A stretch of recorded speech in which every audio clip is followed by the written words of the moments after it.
It is game week. Michigan will head on the road again, back-to-back weeks. This time it is at Indiana. Remember 2 years ago, folks, Indiana broke like a 35-year streak or 32-year streak against Michigan. They got the W in 2020. So, Michigan continuing to get revenge. Got some last year in 2021. Want to obviously do so as well. Here it is at noon. It is, again, big noon kickoff for the third week in a row. Michigan getting, in my opinion, what's becoming one of the prime spots in all of college football television. This Saturday, 5 days from now, it is Michigan on the road again at Indiana. We're going to look back at Michigan's performance against Iowa a couple days back. We've had less than 48 hours or so, but, a couple days to stew on it. Let's give out some grades for the coaching staff, for the offense, and for the defense and special teams. Before we do, though, we're still getting Iowa fans, and now we're getting Indiana fans. They kind of took over Sunday's video, the comments, and had to delete a bunch of haters and losers, of which there are many. So if you're a Michigan fan, like the video, get the video in the feed of more Michigan fans so we don't have to spend half our days editing or deleting comments, Indiana fans who just spam 100 times, go Hoosiers, Michigan sucks, etc. So like the video, Michigan fan. Let's get into the grades. Jim Harbaugh gets a B grade for me. This is a game that he may have lost, his first 3, 4, 5 years as Michigan's head coach. Go on the road against an Iowa team that won the Big Ten West last year. Of course, lost to Michigan 42-3 in the Big Ten title game, but they got the W. They covered the spread. There were no turnovers, and the defense held Iowa to no points through 3 quarters. So I want to ask you guys, go ahead and grade Jim Harbaugh's performance against Iowa A, B, C, D, or F. Add your pluses, add your minuses, whatever you guys want there. I'm giving him a solid B. Not his best performance. Didn't see anything tricky, anything exciting, in my opinion. And I thought that he really could have let the offense, sling a little more, let J.J. cook, but maybe they're scared. Maybe they didn't think J.J. had it in him. He got the victory, 20-7-14. Sherrone Moore and Matt Weiss, Michigan's co-offensive coordinators, I'm giving them a C-. And I just want to stick on some of my thoughts and notes, my streaming thoughts of conscience in this game. Great first drive for Michigan, up 7-0. You had just some errors, right? Zach Zinter stepped on J.J. McCarthy's foot early on. Donovan Edwards, they got him involved in the second quarter. It was 3 straight plays. It was like a run, a catch, and 2 nice runs, whatever it was. But then we didn't see him for a ton, long stretches after that. They went deep one time to Roman Wilson in the second quarter, but Ronnie Bell was wide open down to the sideline. And then what the F? WTF was that speed option on third down from the Iowa 25 in the second quarter. One of the worst play calls of the season so far, outside of the walk-on running back taking on 3rd and 4 from midfield in the second half last week against Maryland. Some other notes. Check down JJ, right? Definitely was looking for the guys in the 5 to 10 yard range this week versus where he was looking at the first couple weeks of the year, going a little bit further deeper. So I thought the red zone passing offense was very mediocre from a play calling perspective, and the Michigan offense was up against it for delay of games multiple times throughout this game, including with 20 seconds left and 1 timeout in the first half. They relied on Blake Corum way too much. I thought the offensive ingenuity was lacking, and for that reason, I'm giving them a C- grade. Jesse Minter has pitched a shutout in the first half of 4 of the 5 games he has been Michigan's defensive coordinator. He gets a B+ grade for me, folks. I think Jesse Minter has done quite a dang good job, right? I've been pretty excited, pretty satisfied with what we've seen from him. Haven't developed a pass rush, haven't necessarily made any game-changing plays, but there hasn't been anything you're shaking your head about. Don Brown, 3rd and 10, they completed on a drag route across every time. There's none of that so far with Jesse Minter. Michigan has wrapped up the first 5 weeks of this season. Colorado State won 51-7, of course, 56-10 against Hawaii, the night game. UConn 59-0. Last week, 34-27. Got the win at home on homecoming Maryland, 34-27. Then they go to Iowa a couple days ago, 27-14. Now, this is where it gets dicey, right? This is an interesting next stretch. Indiana, I believe Michigan should win that game. If they don't, we've got problems. But what's going to happen in Penn State on October 15th, right? 12 days from now. That is the first, hang your hat. You're a player for the Big Ten title. You're a big-time player for the national title, college football playoff. You win that one and look impressive against Penn State. Michigan State, a couple weeks after that, have a bye going into it. At this point, if Michigan doesn't beat Michigan State, something is wrong with Jim Harbaugh's brain. He's got a mental tick when it comes to Michigan State, because Michigan is absolutely more talented than them. They're a better team than them. They should go through this October slate undefeated with those 2 games being at home, but we have seen Michigan and Jim Harbaugh lose games they should not have in the past. I'll ask you guys this question. 12-game season, the games in the schedule. Look at the bowl game. We're not talking about the bowl game or the playoff or Big Ten title. Just the 12 games in the schedule leading up to Ohio State. Predict Michigan's record. They're 5-0 now. What will their final 12-game regular season record be? I'm sticking at 11-1 right now. I think there's been enough flaws in this team, enough things I've seen in the coaching staff to make me believe they'll either trip up one time before Ohio State or they'll go down to Columbus and lose that game at the end of the season, November 26th. Coming up Saturday, 12 o'clock on Fox, big noon kickoff again. Michigan at Indiana. All right, let's take a look at what I'm giving grades on the offense. I'm giving J.J. McCarthy a B- on the day. There were nothing he did terrible. He didn't make any awful throws where, like last week, or plays where he just ran around in the backfield or anything like that made me think that he was deserving of anything less. But he didn't make any spectacular plays. Still threw the ball, still completed the pass about 78% of the time, or 75% of the time, and he's 78% on the season so far. So I'm giving J.J. McCarthy a B-. Blake Corum and the running backs, really it was just the Blake Corum show with 29 carries. I'm giving him an A for this game. He had himself a nice game.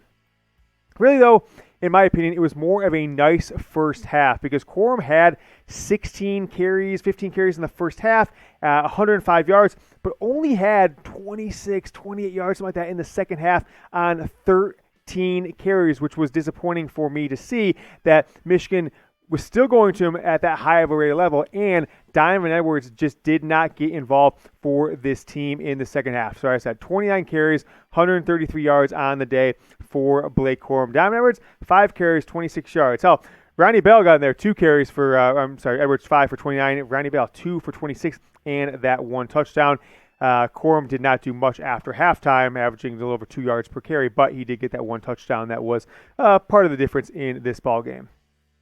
Wide receivers. A big thing that I said all week, at least on a couple shows, is that Michigan needed to get more wide receivers involved. They did not do that. You see our wide receiver leaders, right? 45 yards for Luke Schoonmaker. He is leading all pass catchers, but he's not even a wide receiver. He's a tight end. Then you got Angelo Anthony. His 1 catch downfield, really the one big catch Michigan made downfield play, 1 for 29. Then Roman Wilson, 4 for 28, a bunch of dink and duck or wide screen. And then Donovan Edwards, your backup running back, 4 of 21. Other wide receivers here, just to kind of go through them. I mean, Ronnie Bell, 2 catches for 16 yards. Cornelius Johnson, 1 for 7. So Michigan's just not getting multiple guys involved. I said I would like to see Michigan's wide receivers, the top 4 or 5 guys, get 3-4 catches each throughout this game. It did not happen, though. B- grade for the offensive line. Trente Jones has kind of become my new whipping boy when it comes to this offensive line. He whiffed big time, cost McCarthy to fumble, cost Michigan to lose 21 yards. And had Donovan Edwards not been heads up and recovered that ball, Iowa could have scooped it up. That could have been the difference of this game. They could have scored a touchdown on that McCarthy fumble. Luckily enough, he's got 3 fumbles this year. Michigan has not turned the ball over. The team has recovered on every single one of those. Tight ends, B+. Good day again for Luke Schoonmaker. He didn't have the big-time numbers that he's had in past weeks. 7 catches, 8 catches, something like that. Only tight end to catch a pass in this one for Michigan. 4 catches and 45 yards for Luke Schoonmaker. The two teams, 327 for Michigan versus 281 for Iowa in total offense in this game. Iowa got some passing yards, right? They started to open up. They started to pass the ball in the second half in the fourth quarter. They scored 2 touchdowns in the fourth. But really, I would say the last 20 to 22 minutes of game time, last 6-7 minutes of the third quarter into the fourth quarter, Iowa really started to take advantage of Michigan's secondary. I think both teams, 4 of 11 third downs, really unimpressive on third down play calling throughout this ball game. Michigan's Maze Out of the Year is coming up on October 15th. You got to order this week to get this hoodie. It's still on sale. Normally $50, and it's on sale for 40% off now, folks. Chatsports.com/Maze hoodie. The link is down in the comments and at the end of the first paragraph of today's description. And you saw the shirt I wore on Saturday's postgame video. It's my game day shirt, the official Jordan Brand 2022 season Michigan football shirt. I love it. It's dry fit. It feels great. It's super comfortable. Go ahead and get that bad boy. Chatsports.com/MichiganT will redirect you to the purchase page on both of those items. B- grade is what I'm giving the defensive line. I thought the starters were fairly lackluster. Chris Jenkins, I don't know, did he really do much? Jalen Harrell has been hit or miss. You saw some good things, though. Mason Graham, Ayabi Oki came in. I like the play out of Mozzie Smith throughout this game. So I'm going to give them a B-. If you saw the show yesterday, I said these 4 guys should be your starting defensive linemen. After 5 games and 2 full games of real competition, Maryland and Iowa, I've got a pretty good understanding of who I think are the best 4 playmakers on this defensive line, and they are right there: Mike Morris, Mozzie Smith, Mason Graham, and Ayabi Oki, the former Ayabi Onoma. Let me know your grades, what you think this defensive line did versus Iowa, 1 through 10, 1 being the lowest, 10 being the highest. Let me know what you're giving these guys. I would say, since I gave them a B-, I gave them maybe like a 7.5 on a scale of 1 to 10. Let me know what you guys think. Go down and comment number 1 through 10. Toss in a decimal, 0.6 if you want to. Totally fine on that one. Michigan's linebackers, I don't know what we have in this group, right? You really only start most games or play most games 2 linebackers, Junior Colson, Mike Barrett, and you've been missing Nikhai Hill-Green, who's quote unquote starter in the beginning of the season, but Mike Barrett's had that job the last 5 games. B-. They're not making any game-changing plays, but not giving up any game-changing plays either. Junior Colson, again, leads this team in tackling, which is basically a recurring theme every single week. And his partner, Michael Barrett, right behind him with 5 tackles, leading the Wolverines against Iowa. Rod Moore, Mike Sanders still in the secondary, and then Mason Graham, the only guy making an impact from a tackle perspective. 4 tackles on the defensive line. Although, to be fair, Mike Morris did have 2 sacks on his 3 tackles. C+ grade for the secondary. No game-changing plays, and when Iowa switched it up and started passing the ball with Spencer Petras, however you pronounce his name, 21 of 31, he had his best game probably as a college football player, but certainly this season. 246 yards passing, folks, 1 touchdown. For a lot of ways, he matched his entire season's numbers in this one game versus Michigan, and for that reason, I gave the secondary a C+. Special teams, not a ton going on special teams today. There wasn't anything that you could really hang your hat on or point to that won or lost the game for Michigan in any facet of this one, right? You had a couple field goals from Jake Moody. He was 2 of 2, long of 44, 3 of 3 on his extra points.